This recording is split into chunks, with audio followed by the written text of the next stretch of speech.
Jason Lawrence has announced that there is a potential for him to run at least one 450 outdoor national this season.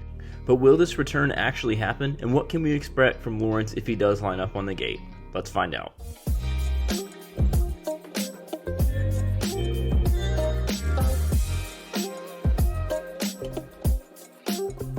What's going on, guys? Tyler Deering back with another episode of GDN Productions. We're going to go a little bit different direction today. Have to talk about the Gypsy Tales podcast episode with Jeffrey Herlings that details an unlikely Jason Lawrence revival at some point during the 2022 season. Now, how did we get to this point? Now, during the video, Herlings discusses another YouTube video that he'd watched. I'm not sure if it's mine. It sounds like it could be with the fight and everything, but we're still waiting on confirmation. So if it is, that's massive. Biggest thing that's ever happened with GDN Productions. If it doesn't, no big deal. We still need to talk about this. So, Jason Lawrence coming back. What is going to happen? Well, we know that he's going to be on a 450 factory gas ride under the TLD tent. Lawrence will be sponsored by Arma, among many other brands. Arma, from his social media use, looks to be one of his primary partners at this point. It sounds like Lawrence is still riding. According to Jace, Lawrence lives on a local sand track where he is able to ride nearly every single day.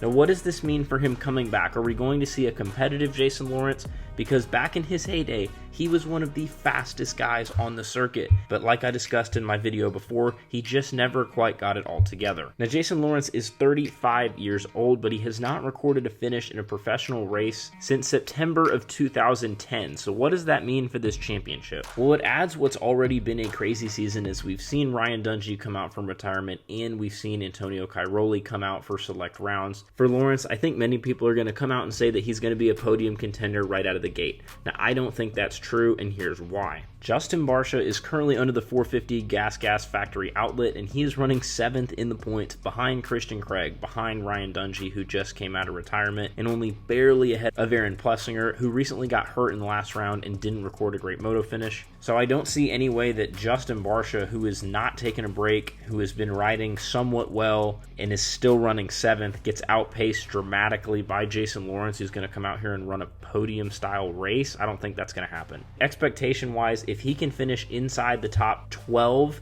and that puts him towards the bottom of the factory outlets, but not getting outrun by anyone with privateer-only funding, I think that's probably the best situation for JLaw. He is 35 years old. The one thing I will say that he has going for him is that because he hasn't raced in 12 years, he has so much rest built up. So if he has been riding and if he's decently fit, I think that we could see him run as high as 5th in a moto. I think that's probably the best we're going to get. Even with Dungey coming out of retirement, Dungey's 32, whereas Lawrence is 35, and I think that's starting to push it a little bit to be competitive. But to be honest, it doesn't sound like Lawrence really cares about being competitive. Coming out of retirement this late signals to me that you just want to have some fun and drum up some storylines, which I think is fantastic for this class. The video I had with Lawrence honestly didn't have that great of an ending. It'd be really, really cool to kind of tie up that story if Lawrence is to come back and ride with Gas for one race. I think it'd be a super cool way to tie up his career